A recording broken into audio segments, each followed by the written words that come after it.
Okay,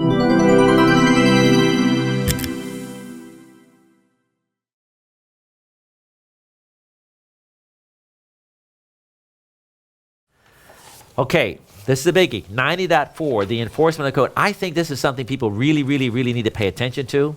I think Brian would probably should make a video clip of this one right here, understanding the enforcement of the NEC. Let's take one step at a time.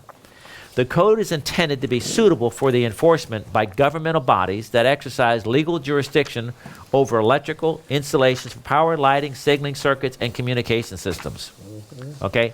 Now, the National Electrical Code only has to be enforced when it's adopted. So, I mean, you might go to Bango Bango and they're like, no, we don't have a copy of the NEC here, but what do you, well, we never adopted it. I think there are states in the country that the last adoption, I think it's Pennsylvania, they have adopted a 2008 National Electrical Code. They haven't adopted the 11, they haven't adopted the 14, now we're already in 17. Would you say it's going to be difficult for an industry in Pennsylvania to go from the 2008 code to the 2017 code? Would it be a dramatic change in safety? Because right now, 2008 doesn't have a lot of GFCI, doesn't have a lot of AFCI, doesn't have a lot of stuff. And it doesn't even provide for so much. So imagine Pennsylvania, how terrible it is to be there. But that's what they adopted, 2008. Now, I was just talking to, yes, Brian? I was just going to say, it's not just Pennsylvania. Looks like Pennsylvania, Illinois, Kansas, Hawaii, and Tennessee are all still on the 2008. And that's go to MikeHolt.com, and we have a link there that gives you the information, the adoption of the code. So and we can then find 2011, then we can find out who's on 2014. Now, we're at the end of December of 2016, and Brian, I think you're telling me that there's a code, talk about that. If you go to the Code Coalition website, it actually tells you what versions for which states don't have any adoption at all, because some states don't have statewide adoption. But actually, I was just looking on there, there's only like 3 or 4 states left that have not already put in place a plan to have adopted the 2014. And there's a huge number of states that have already got a timetable for adopting the 2017 in the next 6 months. You know, what's important for you to understand, what was the code that was adopted? If you're working in Pennsylvania, you better not be using 2000 NEC, right? Because that's not the rule. And the adoption has to do with your permit, you have to comply when you pull the permit of what the code was at the moment it was adopted. Mm-hmm.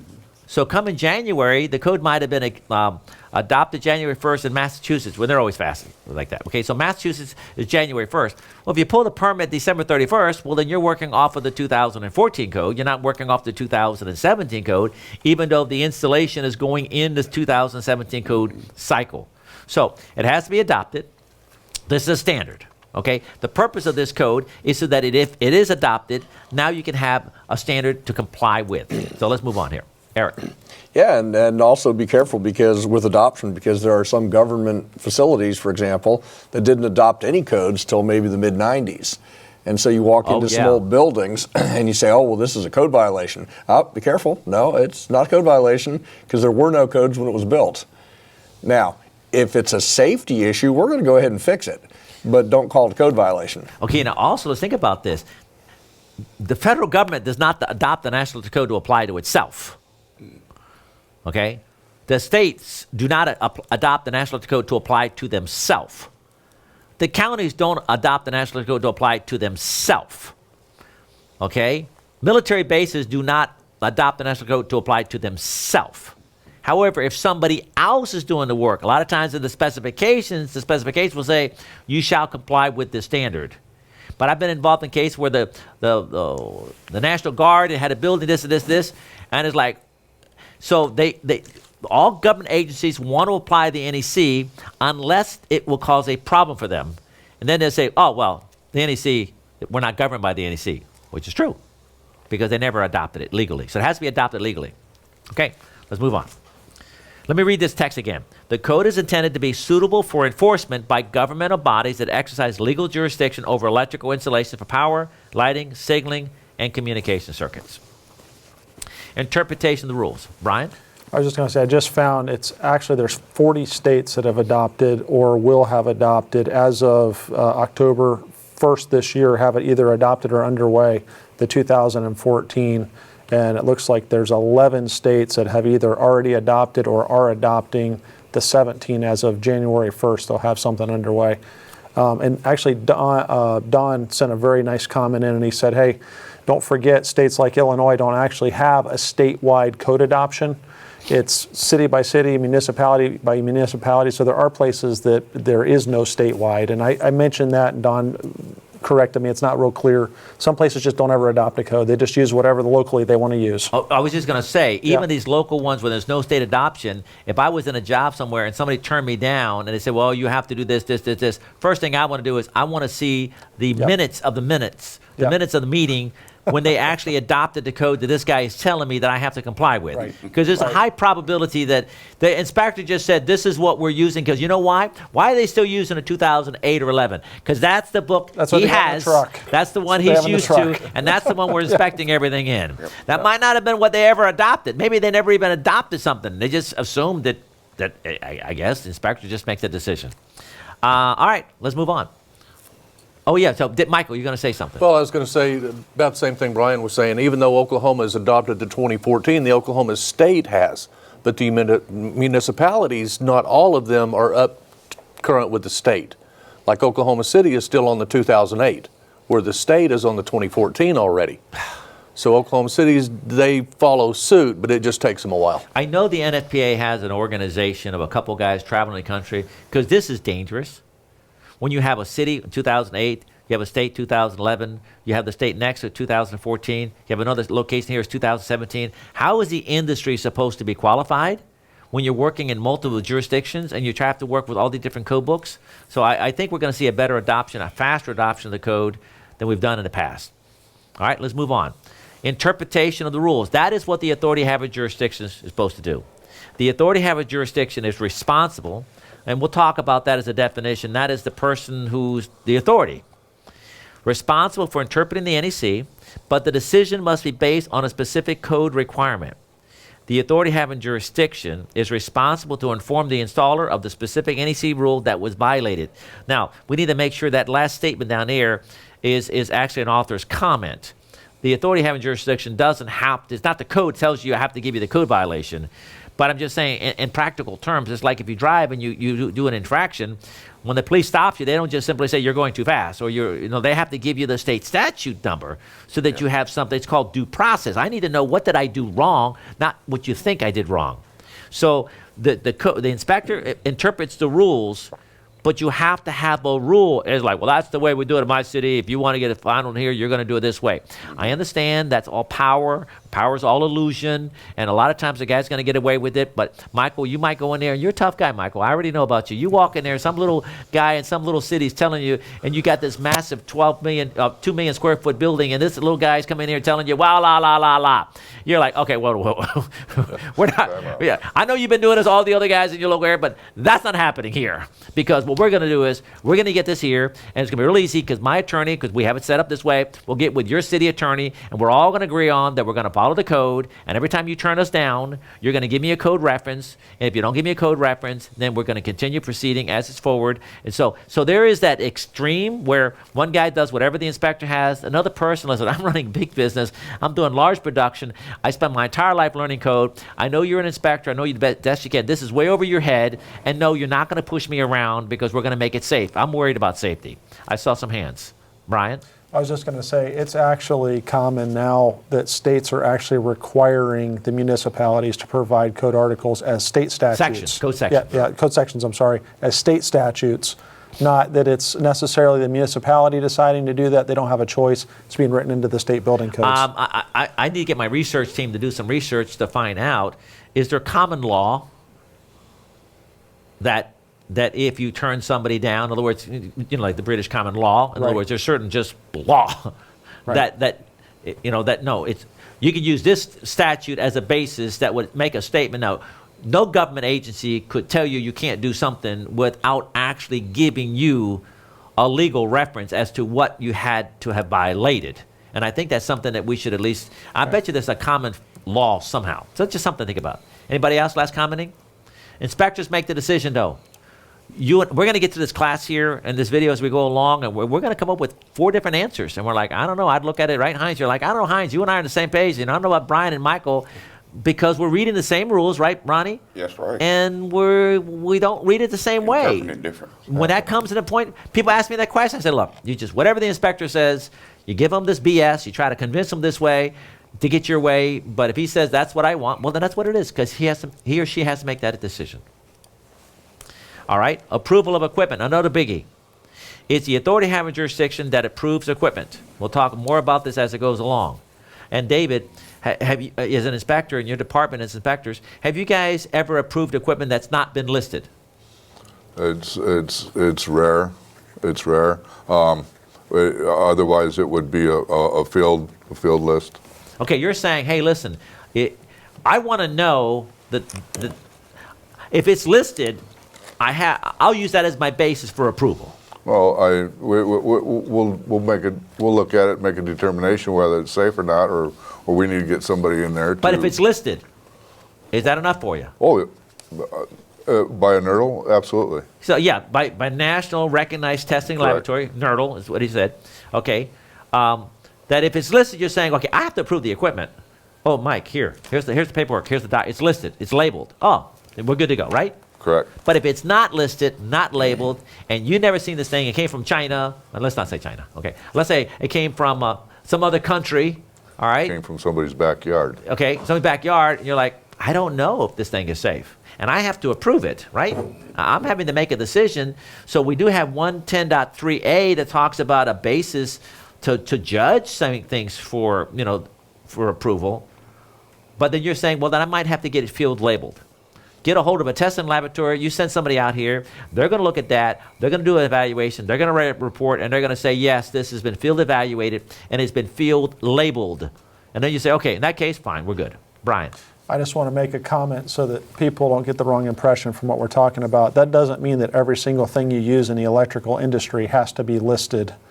It's just there are requirements for listing. The authority that having jurisdiction does have to approve things. There's things like enclosures that don't necessarily have to have a listing. It's just an enclosure. Yeah, but they have to be approved. Approved, exactly. I just don't want to. I don't want to conflict. They listing make and a approved. listed product. Right. And you want to use something that's not listed, and since I have to approve it, I'm going to go that way. Heinz, you were with UL. With how many years were you working with UL? 25 years? Just about 25. 25 years. Okay. I do have a comment on the NERDLs. All NERDLs aren't the same. They are, in fact, authorized for different products and different standards. And those are cited in the Code of Federal Regulations, what standards each NRDL is authorized to certify.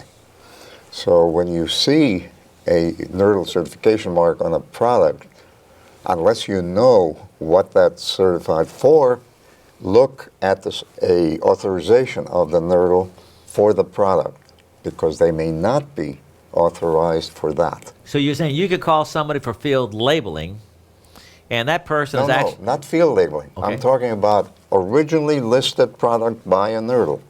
So it's possible that in Canada, you might be suitable for this in Canada, but not be suitable for this in the United States. It's OSHA that decides. OSHA decides. OSHA decides what defines a NERDL scope of operation, the standards that they... Okay. All right, we're moving on. Thank you very much for that. All right, let's read the slide again. The authority having jurisdiction is responsible for approval of equipment if it's listed, labeled, that kind of stuff, classified, good stuff. If it's not, well, then we need to figure out what he or she's going to make it. Okay. Mandatory requirements and explanatory. This is real important. 90.4.5.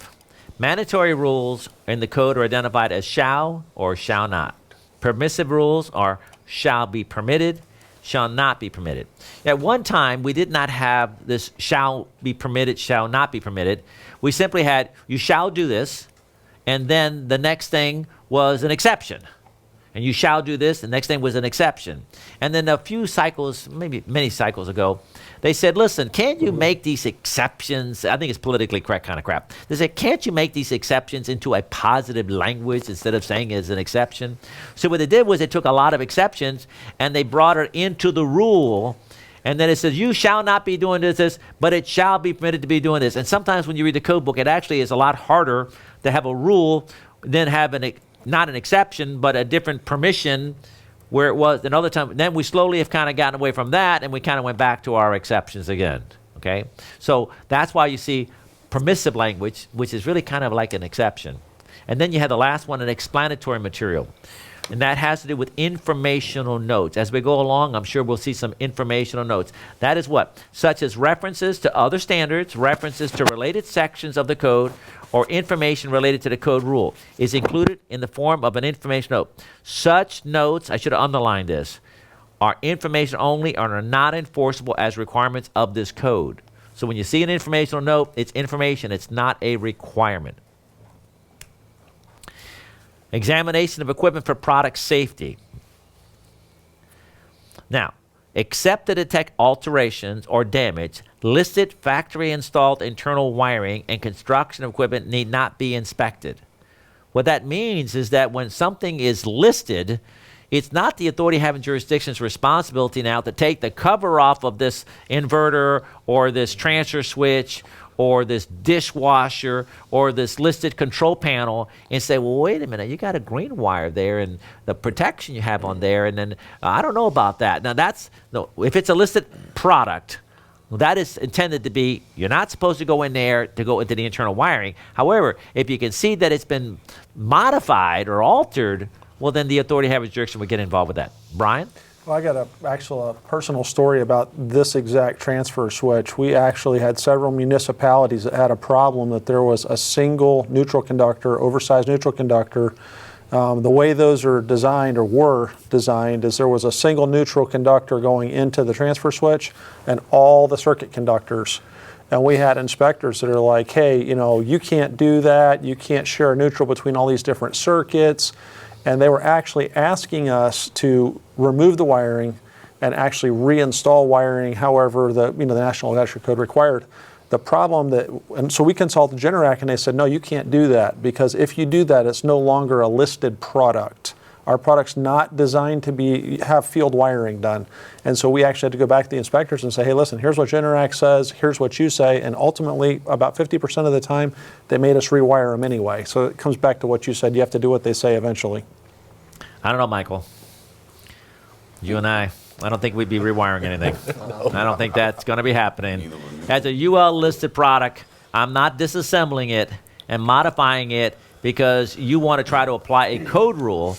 Well, how many wires do you have in that flex? I mean, we need to adjust the ampacity, so now you want me to pull in neutrals in there? You want me to change the wire size inside here? You're trying to apply code rules to a listed product?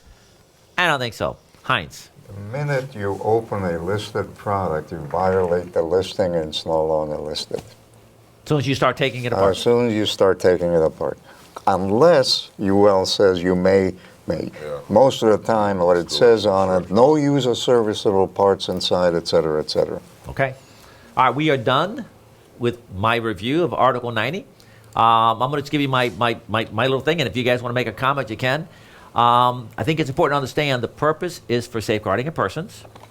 The scope of the NEC applies to the installation of electrical products, not to the use of product. You want to plug in an extension cord outside and it says for dry location only, and you plug the extension cord outside and it rains. Well, that's not a code issue there. We want to make sure that we understand the authority having jurisdiction, the inspectors. They're responsible to approve products. They're responsible to interpret the rules. There was actually one other thing I forgot to mention there. I need to add that to a slide, and that is that when the code requires a rule, a requirement that's not approved, that's not accepted yet. An example, solar had a requirement that says that it shall have a rapid shutdown system. I think it's 690.12 or something like that. Well, there is no such thing as a rapid shutdown system at the time that requirement came out. So therefore, the code says, like, if the code requires something that is required and there is no listing that product that's listed for that application, there's no standard for that, well, then you can use the previous code until a product now becomes available, then it becomes enforceable. So the code sometimes pushes. So sometimes NEC adds a requirement here knowing that there's no product. But then that pushes you out to create a standard, push the manufacturers to meet that requirement. Because guess what? The first guy to the market, right, is going to try to get to the market share. So he's trying to get it standard. He's trying to get the product because he's passionate about that. He gets it to the market. He's pushing it and promoting it. Hopefully he then becomes, or she then becomes, that organization becomes the organization that is going to be the leader in that organization. So that's my last comment on that. Eric? Yeah, you know, we spend a lot of time learning, but a lot of times what we don't talk about is all the time we spend relearning. Because there's tribal knowledge out there, and what we trust when we grow up as electricians, apprentices, we trust our journeymans, but a lot of the stuff we learn turns out to be incorrect, and it takes a longer time to relearn something than it does to learn it in the first place. Brian? Yeah, I just wanted to mention, you know, that we have another video.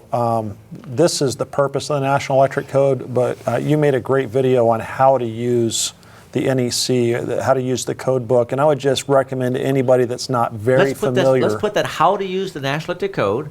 Let's see if we can fit this on See if we can fit it on the DVDs, and we'll do that. I just want to make sure that they're aware of that. It's available, and it's a great resource. If you're just getting into the code book, you're a younger guy, or maybe you've done it for a while and don't know how it works, it's just a great resource. You're right. We're talking about this, but not how to use it, right? Exactly. And this is not the program.